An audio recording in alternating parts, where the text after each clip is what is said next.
Good morning to everyone, and welcome to the well here at STSA, where we are in part 5 of a series about Ruth, and the name of the series is called...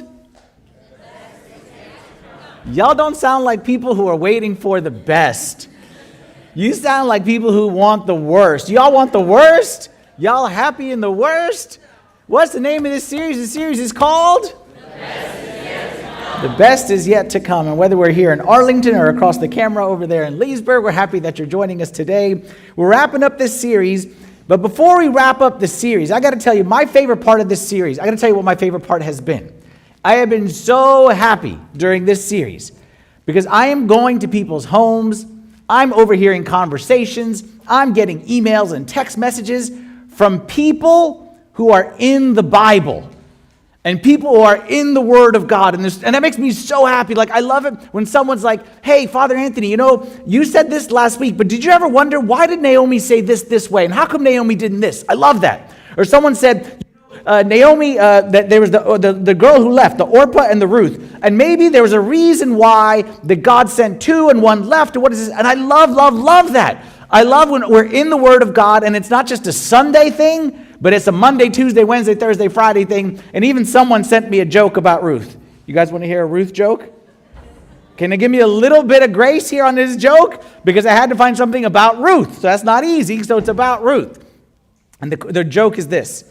What kind of man was Boaz before he was married? Ruthless. Very good. Somebody said it over here. That must have been a dad. Was that a dad who said it over there? Ruthless. Okay, very good. That's very good. Someone over here again. Okay, very good. Thank you so much. All right. Anyway, my point in saying all that is, before I get into the series, when we get in the Word of God, like when someone comes to me, I've told you this before, someone comes to me and is like, I'm going through a hard time. It's a hard season of my life. I'm like, are you in the Bible? Are you in the Bible? Are you in the Bible? And just like, what's the Bible have to do with anything? When you commit to reading the Bible, you know what you are committing to do? You are committing to being encouraged. You're committing to being inspired. You're committing to seeing how God worked in the lives of other people like Ruth, like Naomi, and you're committing to realizing that their experience isn't that different from your experience. So that's why I hope that everyone is committed to that. And then we have a reminder here in this story and many other stories that the best truly is yet to come. And the best part about Ruth, the best part about this story, I hope you've seen this. The story of Ruth, the journey of Ruth, shall we say, is really the journey of all of us. Her story is no different than my story. Is no different than anybody's story who calls himself a child of God. And in case you're kind of just jumping in today for the first time, or maybe you heard of one or two of the series, let's take a macro level recap of where we started and where it is that we've gone so far as we wrap up this series. The story of Ruth, like many of us, starts in a land of disappointment, darkness, and despair. That was chapter 1 for those who remember. And that was the part where Ruth was saying, God is against me and everyone is against me because everything bad in life that could happen to a person happened to Naomi. And Naomi, you've been in that situation where you just can't catch a break, where when it rains, it pours. And man, did it pour on Naomi. Lost her husband, lost her sons, lost one of her daughters-in-law. Everything was against her. And she said, even God himself is against me. And every one of us has been there. Like you've been there. You've been there and I've been there. We've all been at the place, a loved one who is sick and deteriorating, and there's nothing that we can do. Physical illness, mental illness, spiritual illness, we've all been there. We've all been in the place where the hits just keep on coming. One financial hit after another financial hit after another one, after another one, after another one. You're like, God, I just can't take it anymore. When does it stop? Maybe you've been at the place where you've been praying for a child. Or maybe God has opened a womb and you've had a child, but every time you try that second one, that's a miscarriage, and then another miscarriage, and another miscarriage. Then you look around, especially around here at this place. Babies are popping out like popcorn around this place, okay? And you've been in that place of disappointment, darkness, and despair. We've all been there. The way I like it, I'm trying to liken this to an experience. If you're old enough to remember this, maybe you're too young to remember this, but if you're old enough like me, you remember this idea of being lost. You ever been lost? Remember when we were kids, we were lost. This was before cell phones. So lost meant that we went to the mall with our parents, and we got separated, and we had no way to find them. That they would be in one store, and there's a million people, and if you've ever been in this experience of being lost, it's the worst. Like, I remember one time I was probably like 8, 7 years old, something like that. It's like 2 minutes of hell, because you feel so alone. You feel like I got no one. Like even my parents, they can't, like no one can help me. I'm just here in a sea of people, and I don't know what's going on. Well, that's how Naomi felt in the beginning, and we've all been there. That's the story of all of us. But that's why the theme of chapter 1 was the theme of this series. And what we learned is this. Say this with me. Just around the corner from the worst is God's best. Say it now. That was chapter 1. Where even though we're in that dark place, even though we're in that place of disappointment, even though we're in the place where despair and where we can't see any good, we believe. God, we believe so badly we want to believe. That just around the corner from the worst is God's best. That we don't see anything good right now, but we know that you are with us. And just around the corner from the worst is God's best. And that was Naomi in the first chapter. And in the first chapter, we saw a glimmer of hope. That maybe there's this idea that there's this relative who could marry Ruth. There's something maybe. And there was this potential little light all the way in the far little corner. But Naomi believed, and you and I believe. And then what we saw in chapter 2 is that little glimmer of light. And you're like, how would I ever get there? The odds of me getting there is impossible. That was Naomi. Because yes, there's this distant relative, but what are the odds he's going to be willing to take Ruth and marry her? But our message from chapter 2 was this. God uses natural circumstances to bring about supernatural plans. Repeat after me. God uses natural circumstances. Leesburg, I want to hear you too. All together. God uses natural circumstances to bring about supernatural plans. And that's what happened we saw with Ruth, is that there was this distant cousin, but what are the odds? Well, God has his ways. And God just happened to put Ruth, the word happened appeared so many times in this book. Ruth just happened to be gleaning in his field. He just happened to be walking by that day checking on the employees. And he just happened to catch her eye. She caught his eye. And they just happened to have a little rapport with each other, whatever it may be. And they just happened to exchange Instagram handles, whatever it may be. And they just happened and just happened and just happened. And God started working because God has his ways. And this is very important for me and for you. The great maestro of the universe, as he worked for Ruth, this is so important. As he worked for Ruth, he is working for you. Do you know that right now, as we speak, whatever time it is, on whatever day it is, God is working in 1 billion ways that you don't even see. As we speak, and we're sitting here, and you're in darkness, and you're in despair, and you're, where is God, and how come God? God is working in 1 billion ways that you are completely unaware of. And if you were aware of them, you wouldn't understand it anyway. So it's better you're just not aware. But God, just like you see me up here on stage, God is behind the curtain. And God is working, and God is doing stuff. Or better, that's not a good example. The maestro, that's a better example. When you go to the orchestra and the maestro, you don't see the maestro. He's the guy down. They put him down in the pit for some reason. I don't know why. So he's down there, and he's doing like this. You don't see him. You see the flute and the clarinet and the oboe and whatever. You see all those people. You're like, wow, they're so great. And then what happens at the end of the story? At the end of the show, the maestro steps on stage, and you see him, and he bows. You're like, you were there the whole time? Yeah, I was there the whole time. Who do you think told the oboe? Who do you think told the tuba? Who do you think told the percussion they were too much? Who do you think told you the whirlwinds? Or the whirlwinds is probably not the right word. Winds, okay?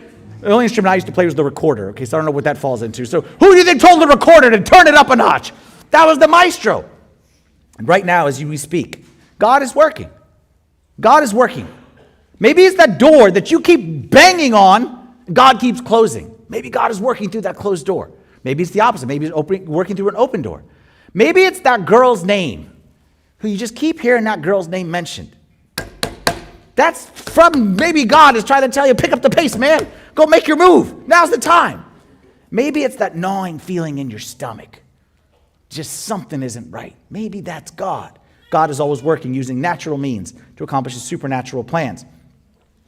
But then even though God is doing and God is working and God has all under control, that doesn't mean we don't need to do our part. And that was chapter 3. Remember, chapter 3 was all about synergy. And the message there, repeat after me, God's full control doesn't negate the need for my full participation.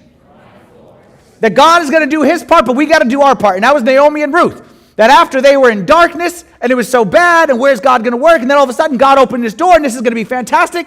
Naomi and Ruth had to roll up their sleeves, and they came up with a plan, and they were proactive. They didn't just sit there and cry and say, where are you, God? And they didn't just sit there and say, okay, God's going to solve all the problems. They came up with a plan. They rolled up their sleeves. And some of us, I got to be honest, some of us, this may be where we are today.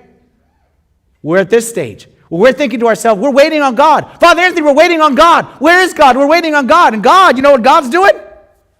He's waiting on us. He said, I'm waiting on you. I did. Chapter 2, I did, and I did stuff you didn't even see.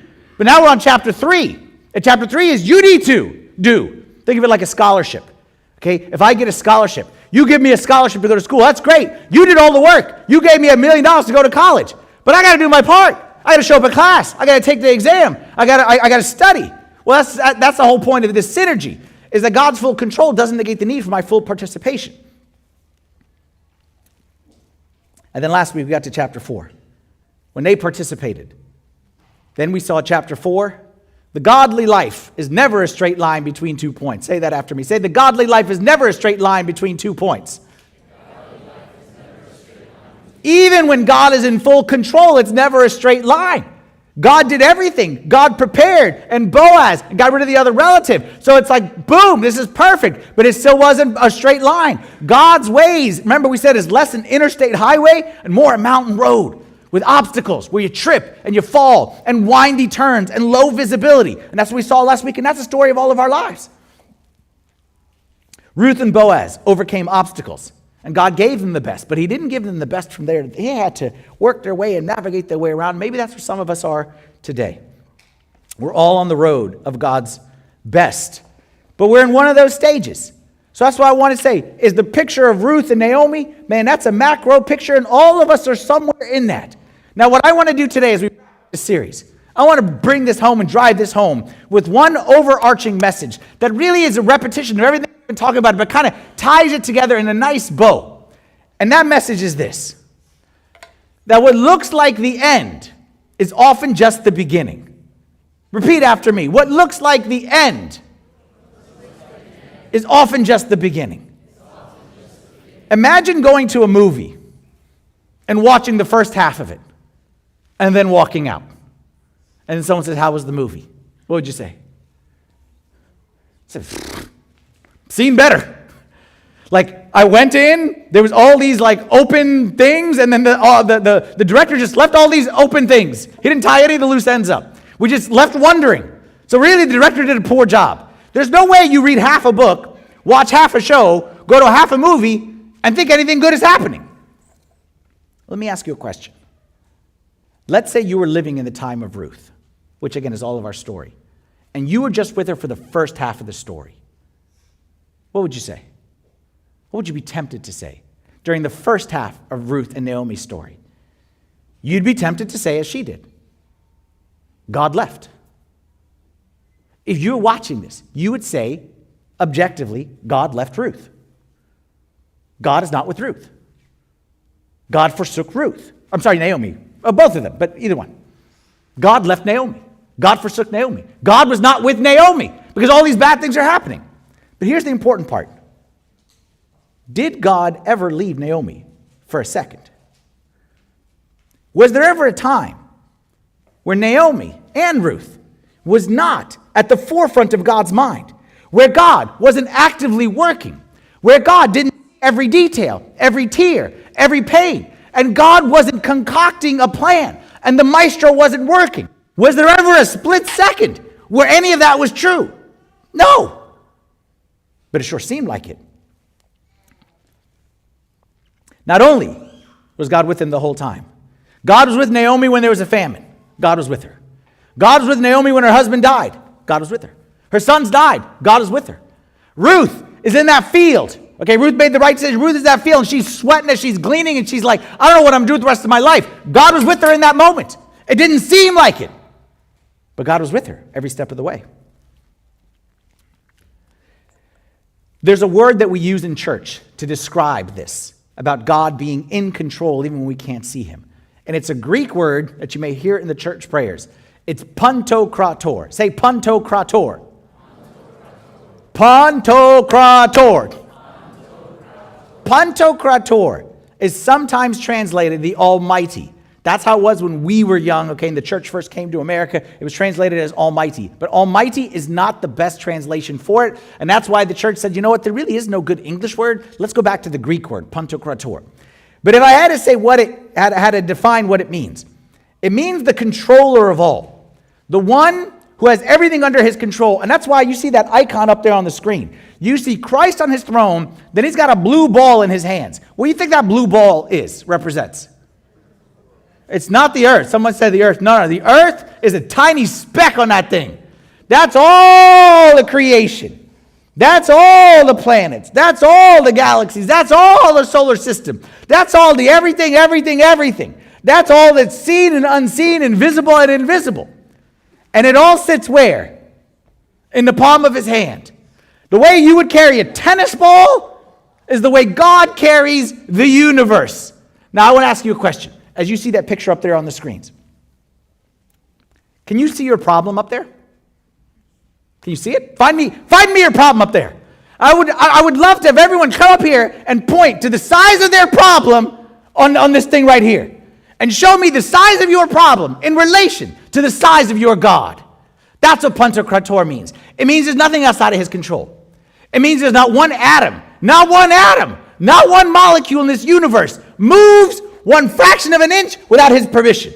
Even the scriptures tell us that not a hair from our head falls without God's permission. So God is like, you, hair number 4,756, drop now. And then for some of us, he's like, hair number 4, go. Depending on where you are in the spectrum. No disease is outside of his hands.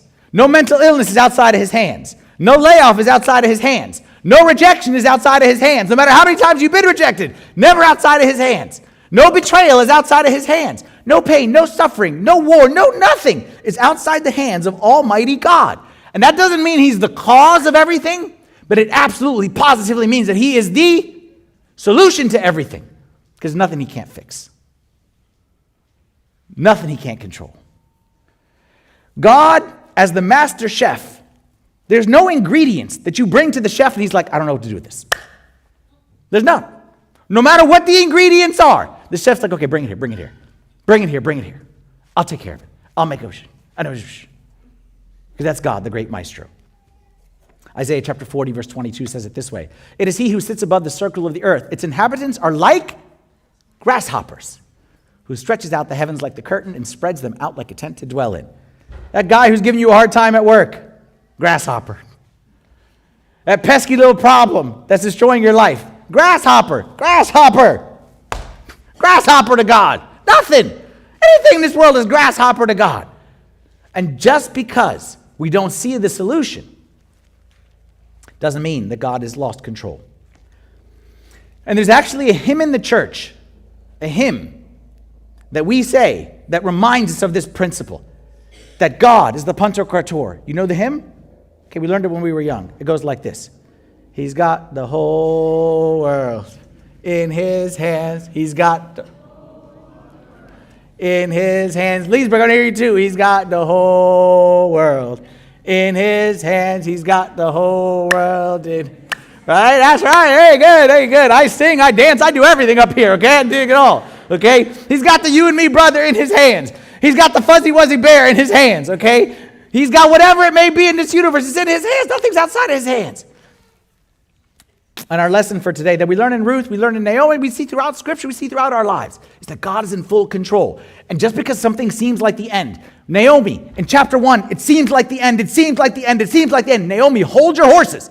Because just because something seems like the end, maybe it's only just the beginning. Just because something seems like the end doesn't mean it's the end. It might actually be just the beginning. That's what we saw with them. That's what we see in us. And what I want to do real quick, I want to show you 3 more examples from Scripture to show you that Ruth and Naomi's story is everybody's story. And it's my story and your story. I want to show you 3 more characters from Scripture, stories that you probably know very well. And what you'll see is just like it was with Naomi and Ruth, is that what appeared to be the end was just the beginning with all 3 of these stories and with all of our stories. We'll go through them kind of quick because I'm sure you know most of them. The first one is someone from the Old Testament named Joseph. Y'all know the story of Joseph. He had the most famous coat ever created, the guy with the Technicolor dream coat. Joseph, for those who don't know him, was one of 12 boys born to Jacob.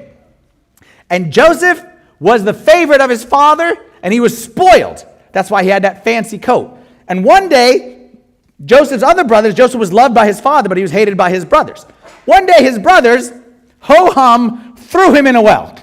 They decided they're done with this boy, they're going to throw him in the well. And we're like, why would you do that to your brother? And then we remember in the chapter before what Joseph had been doing. Joseph had all these dreams about how he was going to reign over his brothers. And they were going to bow to him. And Joseph was dumb enough to tell his older brothers that.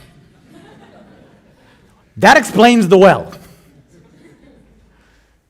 One day they throw Joseph in a well. Joseph gets thrown in a well, and you would say, as the casual observer to this story, here's this guy, God is raising him up, he's going to do great things. His brothers throw him in the well and leave him there. You would say that's the end of the story. And for sure, Joseph thought it was the end. Ain't no food down here, no light down here. No one cares about me down here. My family threw me in here. This is the end of the story. Was it the end of the story? Not Joseph. What seemed like the end was actually just the beginning. Your story, Joseph, is about to start now. Your story starts now. Because what happens now, just like we saw with Ruth and Naomi, is that Joseph, you just got to believe. You got to believe that just around the corner from the worst is God's best. You got to believe. Do you believe that down there? It's really hard to believe it because I'm in a well and this is the worst. Just trust me. Believe it. Joseph said, okay, I'll believe it. And then what happened? Chapter 2, God started to work natural circumstances in Joseph's life to accomplish his supernatural plans. God put it on the heart of his brothers and said, let's not just kill him. Let's make a couple bucks off the guy so we can buy lunch on the way home. So they decided to pick him up from the well and decided to sell him. And he just happens to go into Egypt. Just happens. Everything just happens with God. And he happens to end up in the house of this guy. And when he gets there, chapter 3, God's full control, full participation. Joseph is a slave in the house, but Joseph is the best slave in the house. And Joseph does his utmost to be honoring to God and to please God and to work hard. He's doing his best. And then it should be okay. He did his best. God has worked. Should be a straight line to the top. No, it's never a straight line. The path for the godly is never a straight line between 2 points. Because actually with Joseph, you work your way to the top, and then that lady accuses him of sin, he gets thrown in jail. Is it the end? No, we're not in the end. We got rid of the end of Joseph by that time knew. It's just God's road is kind of windy. And eventually, Joseph ends up in the house of Pharaoh. God arranged it, okay? It happened. God arranged it. That Joseph ended up in front of Pharaoh. He did Pharaoh a favor that nobody else can do. He was able to interpret a dream. He became the second man in all of Egypt because he saved Egypt from famine. Egypt became one of the strongest countries in the world because of it. And Pharaoh says what? Here, just around the corner from the worst is God's best. Pharaoh says what? It says, Pharaoh, this is Genesis 39. Then Pharaoh said to Joseph, inasmuch as God has shown you all this, and there's no one as discerning and as wise as you. This is Pharaoh saying it to a Jewish slave. No one as wise as you. You shall be over my house, and all my people shall be ruled according to your word. How's that? Only in regard to the throne will I be greater than you. And Pharaoh said to Joseph, see, I have set you over all the land of Egypt. How is that for sovereignty of God? Jewish slave thrown in jail. Now Pharaoh is saying this to him. Then Pharaoh took his signet ring off his hand, put it on Joseph's hand, and he clothed him in the garments of fine linen to put a gold chain around his neck. And he had him ride in the second chariot which he had, and they cried out before him, bow the knee. So he set him over all the land of Egypt, the most powerful nation in the world. Joseph, foreigner, slave, criminal, jail, second man in all of Egypt. And Pharaoh also said to Joseph, I am Pharaoh, and without your consent, no man may lift his hand or foot in all the land of Egypt. What is that? That's the sovereignty. That's Pantocrator. That's show me your problem on that ball. And show me that God is not in control. And show me that God doesn't have ways. God has ways. But how? Like when Joseph was in this pit down here. Joseph, we're going to get out of this. Okay, draw me the plan of how we're going to get out of it. No one would believe the plan. No one would believe the plan to be drawn. But God has his ways. And God is working circumstances. And Joseph's doing his part. And God works out over here. That he puts him in jail over here. That he puts him in front of Pharaoh here. That he says this. And all of a sudden, everyone is walking around bowing to Joseph. Second man in the most powerful nation in the world. What's that?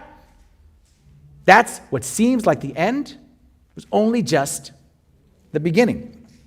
Number 2, Moses. Y'all know the story of Moses. Seen the movie 10 Commandments, Charlton Heston. Very good movie.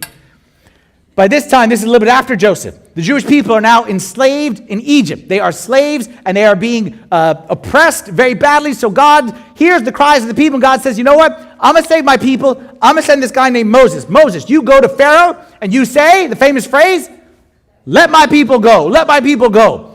And then Moses goes and then the 10 plagues, okay, all these signs that God does, and God lets them escape from Egypt, and they are now in the desert, and they are freedom. We're in freedom. We got freedom. Then all of a sudden they turn around, and the bad guys are chasing behind them. And they got weapons, we got no weapons. They got horses, we got no horses. They got equipment, we got nothing. And they're chasing us. And at this point, you would say, this is definitely the end of the road. It was a nice run while it lasted. And even all the people said, we're just going to die out here. Like we could have died over there, we're going to die. It's the end of the road. Like there is no solution. We are dead. We are dead. We are in the desert. They're behind us. You know what God said to Moses? God said to Moses, no, don't worry. What seems like the end is just the beginning. What seems like the end is just the beginning. Moses, the story's about to begin now. But you got to believe that just around the corner from the worst is God's best. Let me start working. So God started working, using natural means to accomplish a supernatural purpose. And God said, don't worry. I'm going to solve this. The desert is going to end soon. Moses is like, great, the desert's going to end. Keep going. Moses keeps going. The desert ends as promised. But what he sees instead, a sea. That doesn't seem like an upgrade for us. That seems like a downgrade. But God's like, don't worry. You just do your part, Moses. You just go full participation. My full control doesn't negate the need for your full participation. And he tells him this, Exodus chapter 14, verse 15, one of my favorite verses. And the Lord said to Moses, why do you cry to me? Tell the children of Israel to go forward. I love that verse. Why are you crying to me? Yeah, I'm in control. Yeah, I'm working. Yeah, I'm going to solve it. You go. You do your part. You're not just going to sit there and wait for me. Why do the people cry to me? Tell the people to go forward and do their part and trust that just around the corner from the worst is God's best. And what seems like the end today is actually just the beginning. Because Moses, what you're about to see next, when the people go, is that God opens the sea. The people walk through the sea. The bad guys chase them through the sea, and God closes the sea on top of them, and they die. And now they truly are free. Now they're enemies. They're not just free from their enemies, but their enemies have been killed. And now Moses, what seems like the end is just the beginning. Moses, your story begins now. Because now, Moses, you're going to see stuff you never saw in your life. You're going to see bread come from heaven. You can't imagine that. I'm going to bring you bread from heaven. Not one day, not 2 days, not 3 days, for 40 years. I'm going to bring you bread from heaven. I'm going to be your personal chef. I'm going to put the food in front of your house. I'm your Uber Eats. I invented Uber Eats. Moses, you're going to see when you're thirsty, water come out a rock. A rock. Maybe we've heard this too many times. Have you ever seen a rock? You've never seen water come out of the rock. But for Moses, no problem. You're thirsty? Like imagine right now the water came out that speaker. Water is more likely to come out that speaker or to come out that wall or to come out my shoe than to come out a rock. But that's what it was for Moses and the people. You thought it was the end. It was just the beginning. Third, we got Joseph, we got Moses. How about my man Daniel? Y'all know the story of Daniel? Daniel's a great guy. Daniel, like Joseph, was a Jewish guy living in a foreign land. And like Joseph, he had worked his way up the ranks of the government. Okay, and he had a very high position. But he also had a lot of enemies. People didn't like the fact that a Jewish guy had this high position. So his enemies worked against him, and they tricked the king into signing a decree that said that anyone who prays and worships any god other than the king himself be cast into the den of lions. So anyone who worships the king, you're good. You worship any other god, you're in trouble. What did Daniel do? Did Daniel flinch at this? No, because he knew that this king is very low on the totem pole. There's a much higher king. The higher king, the one who's sitting on the throne holding that king and all of his rules in the palm of his hand, I'm going to worship that one. I'm not going to worry about that little tiny little speck there that's threatening me. I'm going to stick with the Pantocrator. I'm going to take my chances. I'll stick with the Pantocrator. I'll obey God and trust him with the consequences. Daniel chapter 6, verse 10. When Daniel knew that the writing was signed, he went home. And in his upper room with his windows open. I love the windows open part. It's kind of stick it to them. With the windows open towards Jerusalem, he knelt down on his knees 3 times that day and prayed and gave thanks before his God, as was his custom since early days. He said, I ain't scared to pray to my God. I'm going to pray to my God as long as I'm here. And I'm going to open the window to put up a sign that says, look here, prayer here. I'm going to invite people. Who wants to come to a prayer meeting tonight at my house? That's Daniel. He didn't care. King discovers that. The bad guys tell on him. The king gets word of this, captures him, and he says, sorry, but the law is the law. Verse 16. So the king gave the command, and they brought Daniel and cast him into the den of lions. But the king spoke to Daniel, saying, your God, whom you serve continually, he will deliver you. Then a stone was brought and laid on the mouth of the den, and the king sealed with his own signet ring and the signets of his lords, that the purpose concerning Daniel might not be changed. You know what that sounds like, people? That sounds like come on, man, that's the end of the road. Don't give me any more. Like, that's the end. That's the end. There's no more. Like, what it would have been if God was going to save, it's like, we're going to go in there to the lion's den, and we're going to open the door, and the lions are all going to be dead. Thank you, God. You worked miraculously. Lions ain't dead. Lions is dripping saliva. They're ready to go. Or maybe what's going to happen is we're going to go in, and then there's going to be a window that's going to appear, and Daniel's going to and go through the window. Or Shawshank Redemption is going to give him that little butter knife thing, or whatever it may be. Or maybe something's going to happen where there's an impersonator who comes in instead of, like, there's a million things that could happen, but not anymore. That verse right there. A stone was brought and laid on the mouth of the den. Some of us, let's be honest, that's how we feel today, isn't it? That's how we feel today. There's a stone. It's blocking the exit. It's case closed. End of story. Even the king, if you noticed, said, I'm with you, Daniel, but even I can't help you. Maybe your God can help you, but even I can't help you. And some of us know exactly how that feels. Let me say it this way. No solution doesn't mean no solution. It just means no solution that I can see. Do you see the difference? We get thrown in that lion's den, and we're like, no solution. But no solution doesn't mean no solution. It just means no solution I can see. But you're not arrogant enough to think that if you can't see it, that God can't do it. You're not that arrogant, are you? Like, no solution. Daniel, Moses, Joseph, all of them were in a situation where there was no solution. But I got news for you. Spoiler alert. Daniel didn't get eaten by the lions. Moses didn't get drowned by the sea or killed by Pharaoh. Joseph made his way out of that well. None of those things happened. Now, it seemed at the moment that there's no solution. But no solution doesn't mean no solution. It just means no solution I can see. Because the end, what seems like the end, is usually, often, just the beginning of God's work. What's for Ruth? What's for Naomi? What's for Moses? What's for Daniel? What's for Joseph? And most important, it is for you.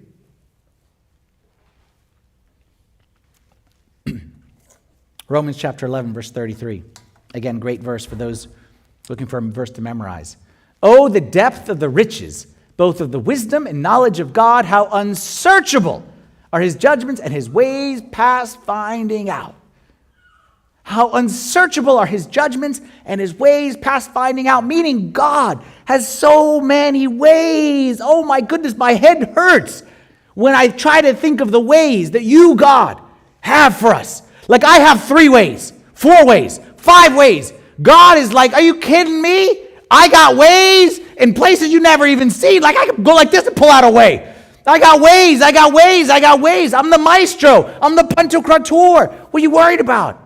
Just around the corner from the worst is God's best. What seems like the end is often just the beginning. And no solution doesn't mean no solution. It just means no solution that you can see. But let me ask you a question. Let's go back to those 3 stories. Joseph and Moses and Daniel. What if Moses had surrendered to the Egyptians? What if as they're going to the Red Sea and Moses can't see a solution, Moses says, this is the end. Moses turns around, holds a white flag and says, we surrender. We surrender. We surrender. What would happen then? What would happen if Daniel, as he said, we're going to throw you in the lion's den, and they're throwing him in, he's like, okay, I apologize. I repent. I deny my God. I worship only the king. What if Joseph had decided, you know what? When in Rome, do as the Romans. So you know what? I'm not going to worship my God left me a long time ago. My God left me in a well. I don't need my God anymore. And he gave up on God. What would have happened? See the theme of this series? Why I'm so passionate about it, just around the corner from the worst is God's best. I see it so often. I'm not saying I see it. I'm afraid that I see it. What I see is people on this road.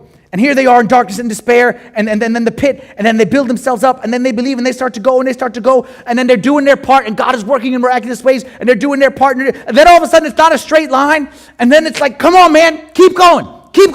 Just around the corner is the best, just around the corner. And then they quit. And say, I give up. And then, God left me. God left me. Look, God left me. I'm in a well. God left me. I'm face to face with Pharaoh and his armies. God left me. I'm in a lion's den. What more do you want to say God left me? And Naomi could have said that. And Ruth could have said that. And you can say that. And you can convince yourself that it's true. You convince everybody that it's true. But it doesn't make it true. Because just around the corner from the worst is God's best. And I sometimes imagine God up there watching the story and cheering us on like, come on, we're almost there. We're almost. And God knows that once we get there, boom, we're going to turn that corner. God knows we're right there. Come on, boy. Come on, you're almost there. Come on, we're about to get right there. And then we get right here and we quit.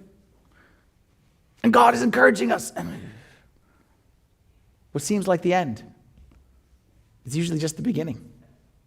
And no solution doesn't mean no solution. It just means no solution I can see. Ephesians chapter 3, verse 20. Let's read this all together because this is one of my favorite verses in the world. All together. Now to him who is able to do exceedingly abundantly above all that we ask or think, according to the power that works in us. To him who is able to do exceedingly abundantly above all that we ask or think. Let's make this personal. Let's make this tangible for every one of us. What are you going through right now? What problem is in front of you? What suffering is in front of you? What appears to you as if you're at the end? There's no solution to this, Father Anthony. Where are you in life where you're like, there is no way past this? This is the end of the road. And then let me ask you a second question. As you think of that pain, that broken relationship, that suffering, that trial, that whatever it may be, think of that unanswered prayer where you were just waiting. What would it look like for God to work exceedingly abundantly in that? What would it look like for God to work exceedingly abundantly in that? Is that possible? That God can do that in that specific situation? Let's not talk theoretical. In that broken relationship, what would it look like for God to do exceedingly abundantly this Thanksgiving? And that person who's got that illness, what would it look like for God to do exceedingly abundantly in that illness right now? What would it look like for God to work exceedingly abundantly in whatever it is that you're going through? Because I got news for you. Just because you don't see a solution doesn't mean there's no solution. Naomi didn't see a solution. Ruth didn't see a solution. But there was a solution. And I believe the same is true for all of us. And in case you don't believe me, just ask the boll weevil. Anybody ever heard of a boll weevil before here? A couple of people heard, okay? Are you from the South? Anyone probably from the South? Nope, not from the South. Just a very intelligent man is what you are, okay? A boll weevil is about the ugliest thing of God's creation. It's a 2-inch beetle. And this little beetle is not only ugly, it's destructive, especially if you own a cotton farm. Because what a beetle does to a cotton farm is like a locust. It destroys it, okay? It eats up, it consumes the entire crop when it invades a place. There's one city in this country called Enterprise, Alabama. Anybody from Enterprise, Alabama? No, okay. I actually did this, I told this one time, and someone wasn't from Enterprise, but they were from close to Enterprise. They were from Alabama? Okay. Anyone here seen a map of Alabama? Okay, good, very good, okay. Alabama's downstairs, okay. Alabama, there's a city called Enterprise, Alabama, loves the boll weevil. It's like their city's mascot. And you say that's strange because A, it's a beetle, and secondly, when you find out that Enterprise, Alabama is actually a cotton town. It actually is their primary export. Well, at least it was their primary export. Up until the late 1800s, or 1 year, they were expecting a bumper crop. If you've never heard the term bumper crop, it means they were expecting a big harvest of cotton this 1 year. Guess who joined the party? Was the boll weevil. Boll weevil came in, wiped everything out, destroyed all the cotton. What did the people of Enterprise, Alabama do? They were a resourceful bunch. And they said, just because there's no cotton, we're not going to just bury our heads in the ground and cry. And they discovered how to plant other crops. They started planting peanuts and tobacco, and they learned how to diversify their portfolio when it comes to agriculture, which, as you can imagine, was very beneficial this year, and was even more beneficial the following year when the cotton did come back, and now they had all these other skills. They were able to do multiple things. So that's why the people in this town love the boll weevil. In fact, they say this. This is someone's writing us about this. He says, all things work together for good for the Christian, even our boll weevil experiences. Sometimes we settle into the humdrum routine as monotonous as growing cotton year after year. Then God sends the boll weevil. He jolts us out of our groove, and we must find new ways to live. financial distress, great bereavement, physical infirmity, loss of position. How many, listen carefully, how many have been driven by trouble to be better husbandmen and bring forth far finer fruit from their souls? That's a good quote. How many have been driven by trouble to be better husbandmen and to bring forth far finer fruit from their souls? The best thing that ever happened to some of us was the coming of our boll weevil. The best thing that ever happened to us was the coming of our boll weevil. Without that, we might still be nothing more than just cotton sharecroppers. And in case you don't believe me, if you go to Enterprise, Alabama, you will see this. In the center of the town square. They love themselves some boll weevil in Enterprise, Alabama. And just outside that plaque, or just outside that statue, is this plaque, which says, in profound appreciation of the boll weevil and what it has done for their place, for their city. In other words, the boll weevil for them was not just the worst, but it was the turning point that led to God's best. Now we've come full circle to where we started. Where we started this series was that just around the corner from the worst is God's best. And that's where we find ourselves right now. Some of us today may be disappointed with where we're at in life. We look at where we're at and we say, God, why? God, how come? God, you left me. But here's what I'm here to tell you. Actually, I'll invite the music team to come back up here as I do this.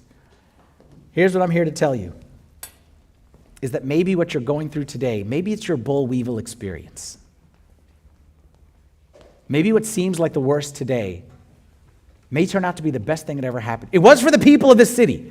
It was for Ruth and Naomi. What seemed like this is the worst, God, this is the worst. Ruth and Naomi's story began at the worst. It didn't end at the worst. And maybe the same will be true for your story. Maybe what seems like the worst today. Maybe one day you'll look back on it and say, you know what? That was a hard period. But that was a turning point in my life. That was a turning point in my marriage.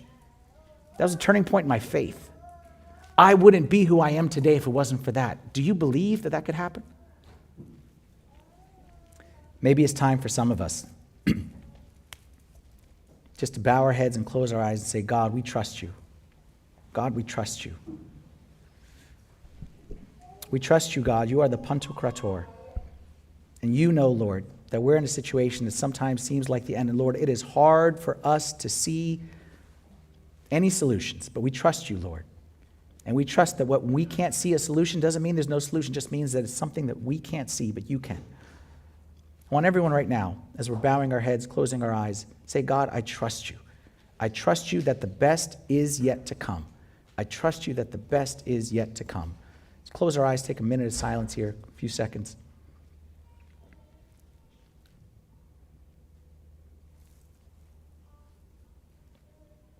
Thank you so much for joining us. Have a happy Thanksgiving. We're off next Sunday, but we'll be back in 2 weeks, okay? Happy Thanksgiving, everyone.